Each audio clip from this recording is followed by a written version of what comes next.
Boa noite, queridos ouvintes, queridas ouvintes. 19 horas e 1 minuto, estamos aqui, quarta-feira, em mais um programa Acendendo Você, para falar um pouco de tudo que a gente pode aproveitar na nossa transformação, na criação de um ambiente, né, onde a gente possa expandir a consciência, um ambiente de compreensão.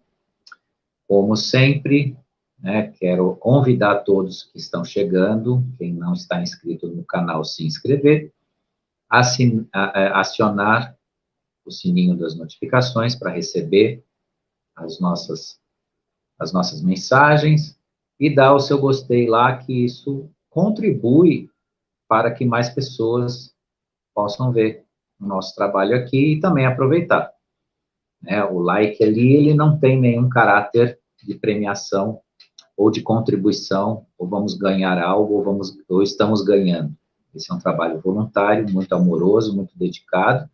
O like é realmente para que a gente possa ter a participação do portal YouTube na divulgação do trabalho. Então, somos gratos a todos que fazem essa ação positiva, né? E vamos lá, então, para o tema de hoje, o que nós vamos falar com vocês, né? Qual é o tema de hoje? A participação da realidade construída, você faz parte disso. O que eu quero dizer com esse tema hoje para vocês? Hoje nós estamos cada vez mais envoltos na verdade. Isso é inegável. Cada vez mais envoltos na verdade. De tal forma que o mundo hoje parece que está em convulsão. Muitas pessoas se revelam até pessimistas, muitas vezes com uma visão negativa, com afirmações, né, quanto a sofrimento, expiação, a dificuldades. Mas a maior dificuldade contemporânea, atual, é justamente o lidar com a verdade. E isso é para todos, não é só para quem é buscador, né, de si, quem constrói a sua própria consciência, quem está no processo ou já desperto para, né, uma nova dimensão, para a quinta dimensão, quem consegue e conseguiu sair da Matrix, da caixinha 3D, a verdade não está só para esses grupos, está para o planeta, para todos nós. Um ambiente de quinta dimensão só funciona na verdade, com a verdade. Todos os dias há um real e uma real e verdadeira transformação no nosso planeta. E naquilo que estamos participando no aqui e no agora. Portanto, isso tem causado inúmeras contrariedades entre pares, entre líderes, entre governos e entre o que cada um de nós já passou em nossas vidas. E essas contrariedades, elas justamente identificam seu padrão vibracional, né, o ambiente que você está passando a escolher para você, não só o ambiente, mas a forma pela qual os seus valores estão se transformando, a sua escala de valores. Num ambiente vibracional de quinta dimensão, a escala de valores não pode conviver com mediocridade. Isso até foi dito na última semana, nós falamos um pouco disso.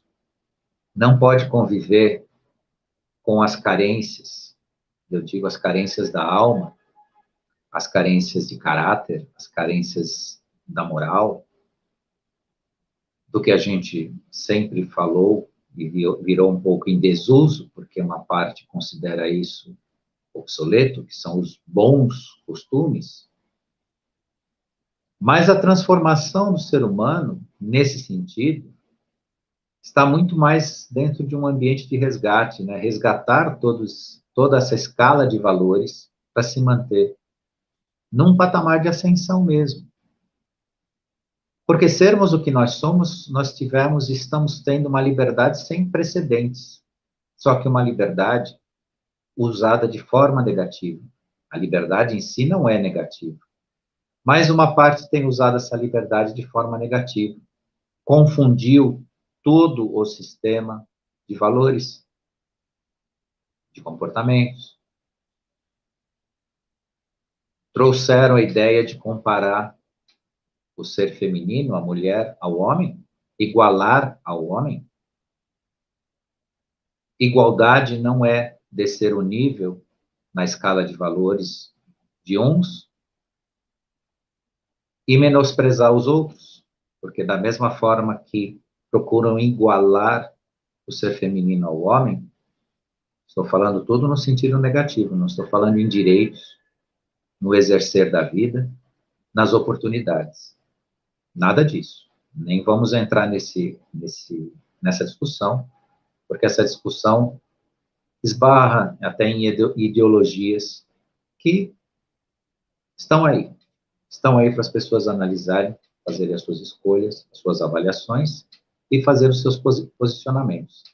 Mas quando eu falo aqui de igualar, é um igualar prejudicial, porque esse igualar que buscaram, colocar o ser feminino numa forma a se autoagredir ou agredir a própria sociedade.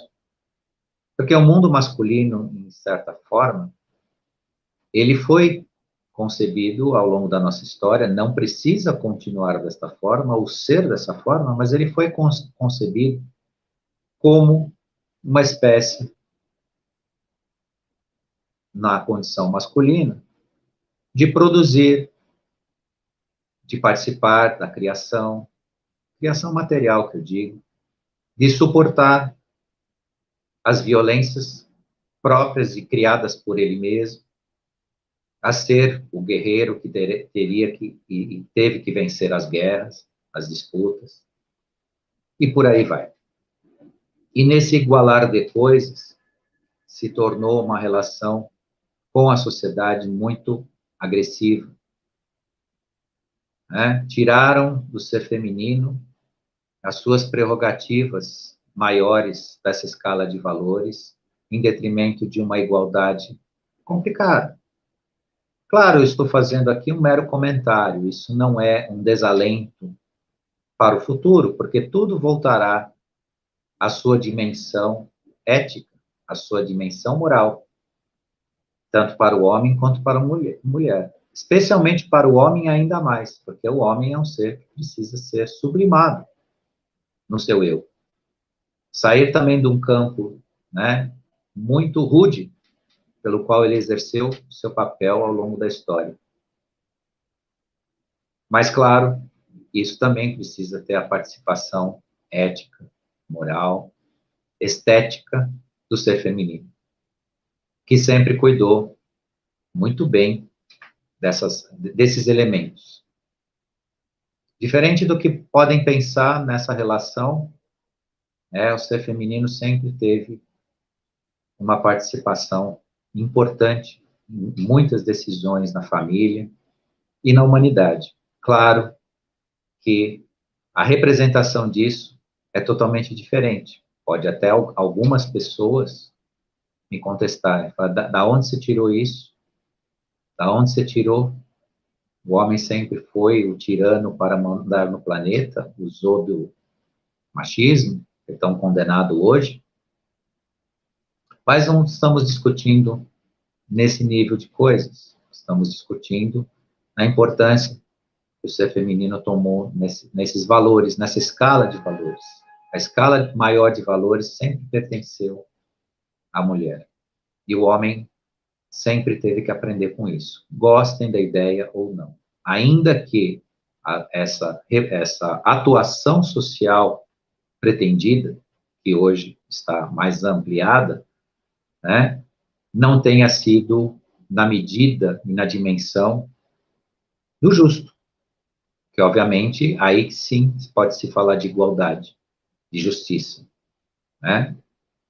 Que a gente sabe que não precisa ir longe, dentro do direito, dentro da legislação, dentro do exercer da vida, até bem pouco tempo, isso era muito restrito, né, a mulher, a essa atuação. Mas a discussão aqui não é isso. A discussão aqui, que não é nenhuma discussão, é só uma reflexão, é justamente valorizar e saber que a maior escala de valores está no nosso aprender nesse sentido, né, com o universo da mulher, da mãe, da professora, né, do exemplo, do maior exemplo, né, da melhor e maior referência, que é o nosso começar da vida, né, a primeira professora é a mãe, a primeira professora que educa, né, está dentro desse universo. Mas, nosso tema aqui continua para nós falarmos da realidade. A realidade, ela difere da verdade. Construímos realidades e não verdades. Isso a gente precisa prestar muita atenção. Até é uma frase de efeito. Os donos da verdade, não somos donos da verdade? Sim. Mas tem algo interessante. Nós não somos donos da verdade, nem a construímos, mas nós somos a verdade. A verdade está em cada um dentro da nossa essência. Isso é muito interessante. Entretanto, essa diferença entre realidade e verdade faz com que nós participamos ou não da verdade.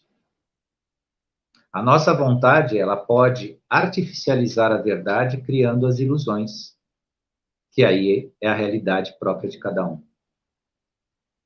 Podemos e somos levados a repetir ideias preconcebidas e inúmeras delas são falsas. Então, quando eu digo, dentro desse aspecto, desse tema que eu escolhi para falar com vocês hoje, que há uma participação nossa de uma realidade construída, é exatamente esse distanciamento que nós criamos da verdade em torno de nós mesmos. E quando eu falo nós, eu falo de 100% das pessoas, eu não falo de grupos. O lidar com isso difere, sim, dentro desse universo dos 100% das pessoas.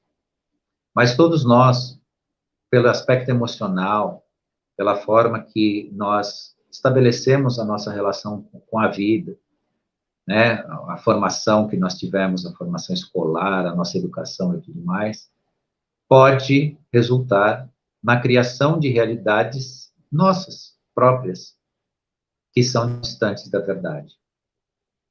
Estar distante da verdade é muito fácil, muito mais fácil do que nós imaginamos. Nós aceitamos a realidade como uma coisa factível, normal, usual, só que a realidade pode ser perigosa quando criada dentro de um regime de crenças. Por exemplo, as pessoas em geral, dentro do senso comum, repetem muitas frases feitas. E muitas vezes eu já perguntei para certas pessoas, mas por que você fala uma coisa que está muito longe da verdade? Não, é só para bater um papo, é só para a gente ter assunto. Bem, pode ter uma certa razão nisso, sim. Só que as frases feitas dentro da realidade criada por cada um de nós, repetidas pela mídia, com fontes diversas, principalmente as negativas, cria essa dura e distante realidade da verdade. Aí podem dizer, bom, mas a gente convive com isso, a gente tem mecanismos de defesa em relação a isso, não é tão trágico quanto você talvez queira nos mostrar. Sim, eu não quero mostrar tragédias, eu quero mostrar reflexões. Viver na realidade, apenas na realidade, não na verdade, te induz a ficar doente. Por exemplo, doença física. Não estou falando nem da mental. A mental é um estágio ainda um pouco mais complexo, mas pode acontecer e acontece com bastante frequência. Historicamente, a gente sabe que nos últimos anos o índice de demência humana foi algo estarrecedor. É que as autoridades não comentam sobre isso, não falam sobre isso, e a medicina psiquiátrica ela está justamente para abafar. Não estou dizendo que o médico psiquiatra participa disso ou A ciência psiquiátrica faz parte disso, mas ela é usada para esse controle social da demência, que é diferente, inclusive, da própria psicologia. O psicólogo cuida da alma, o psiquiatra cuida do boneco, do ser.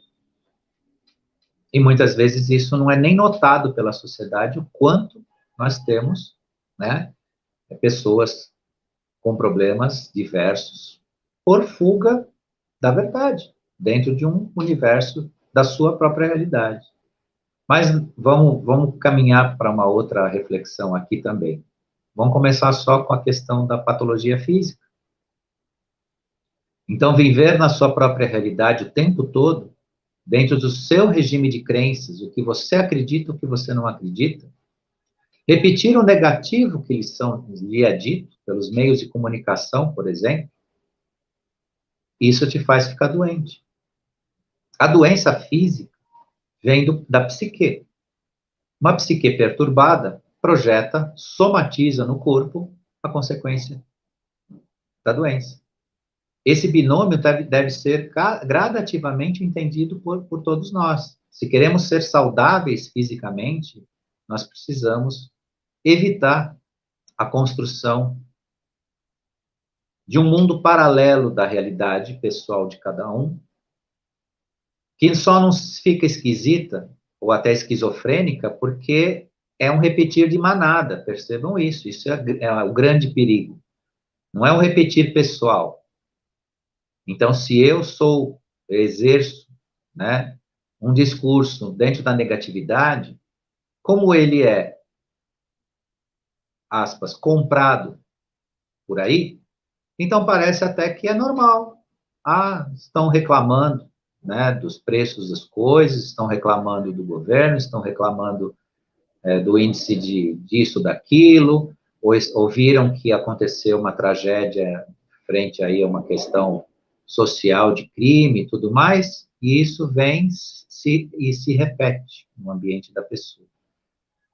Claro, se ela visse isso singularmente, poderia até ser considerada esquizofrênica, esquisita. Nossa, como o cara é negativo, mas não é. Isso que é a cereja do bolo existencial para nós percebermos.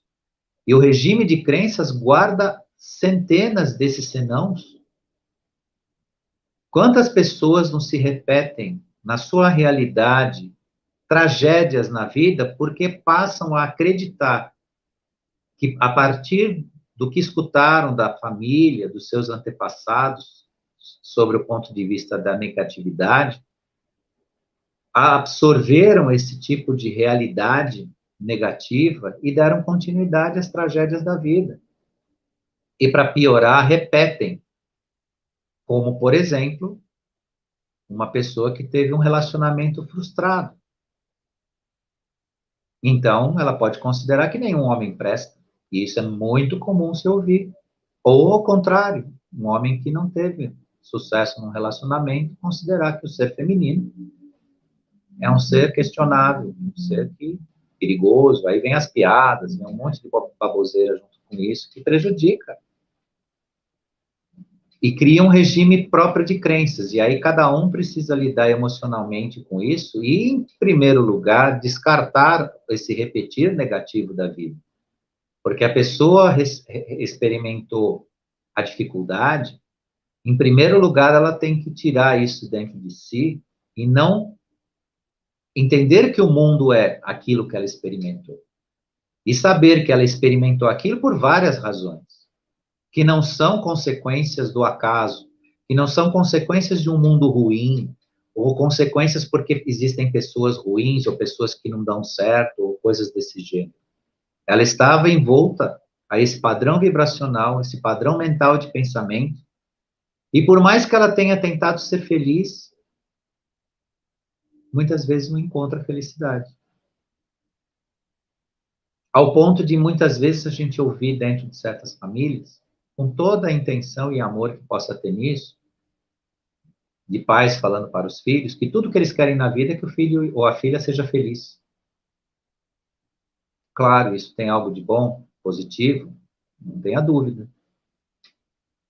Mas para que esses filhos para que esses nossos pequenos e grandes jovens sejam de fato felizes, os referenciais deles precisam ser positivos. Como alguém que na família tem um pai que chega em casa esbravejando, falando mal do trabalho, reclamando, pode ter uma noção positiva do trabalho no futuro. É um exemplo. Como pode alguém respeitar um homem de verdade se o seu pai não é respeitado dentro de casa? Porque tem relacionamento conflituoso e desrespeitoso. Ter um relacionamento conflituoso não significa desrespeitoso. Prestem atenção nisso também. São pequenos e grandes exemplos que a gente carrega pela vida. Ou vice-versa. Como um jovem homem pode respeitar a mulher se ele não viu a mãe dele ser respeitada? As suas irmãs sendo respeitadas? E eu não estou falando de violação física, não. Estou falando de palavra, de gesto, de a tal boa educação que nós conhecemos, né? A tal educação que nós conhecemos. Então, o que nós falamos e não formar, de fato, um regime de crenças, crenças negativas. O mundo não é o que nós enxergamos, o mundo é muito maior do que isso.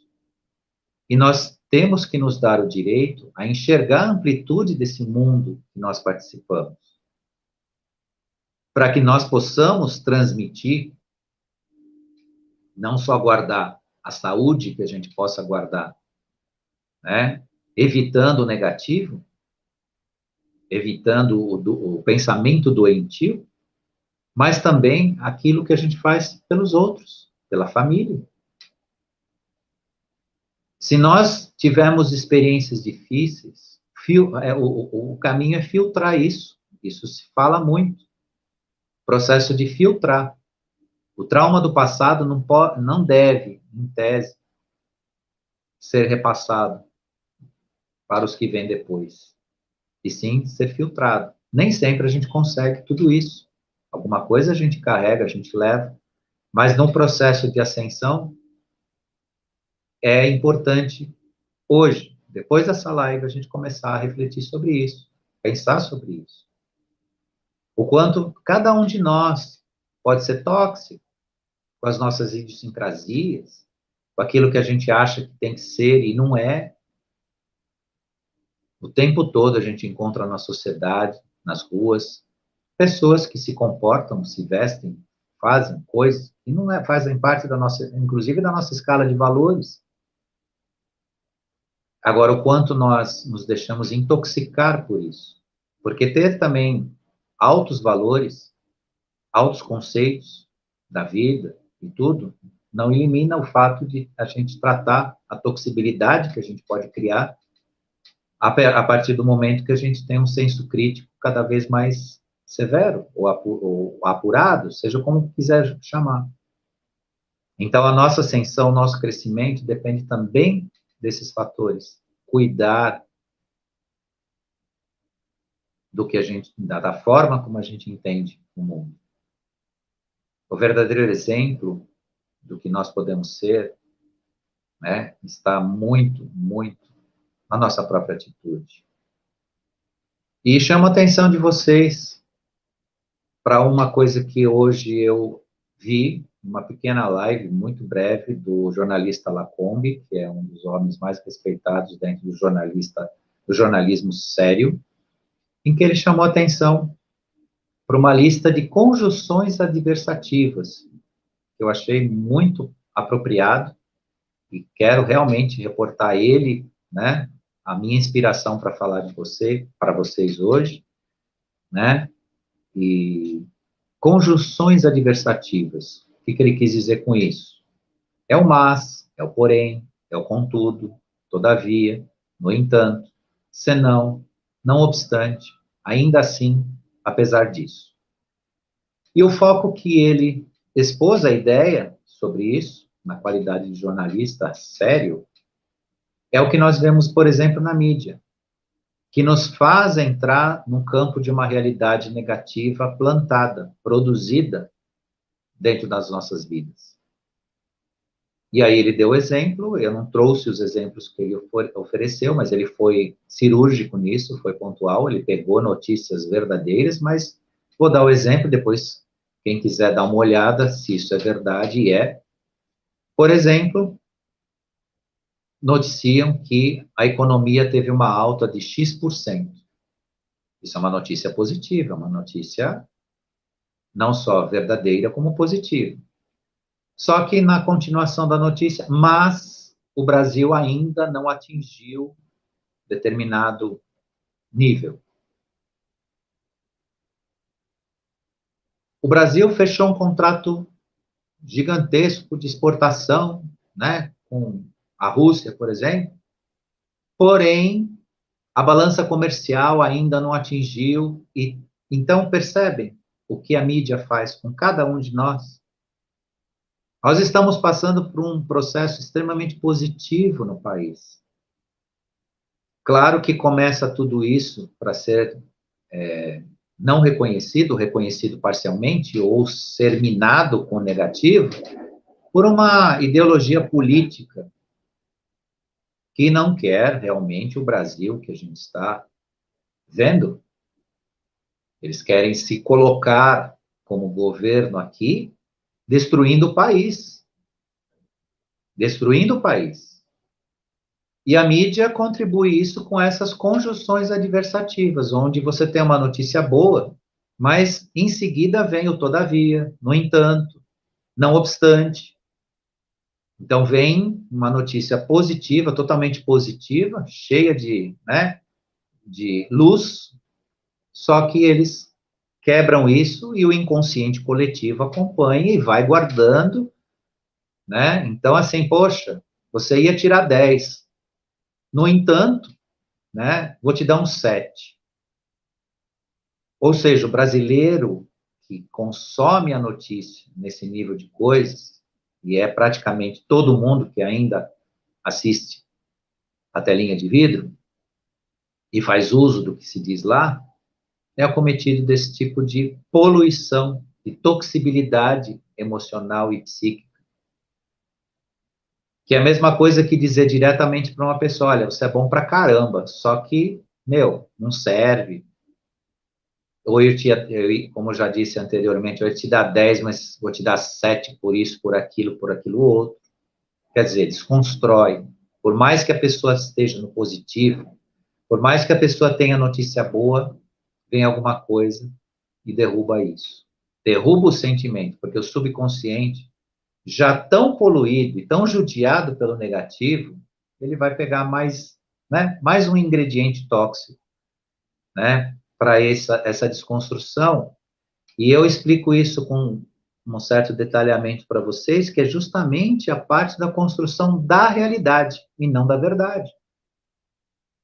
Aí que forma a ideia inicial que eu falei para vocês, que é a construção da nossa realidade. Bom, o Brasil teve lá um crescimento de X tal, mas, né, não chegou a tal, tal, tal. O que você vai fazer?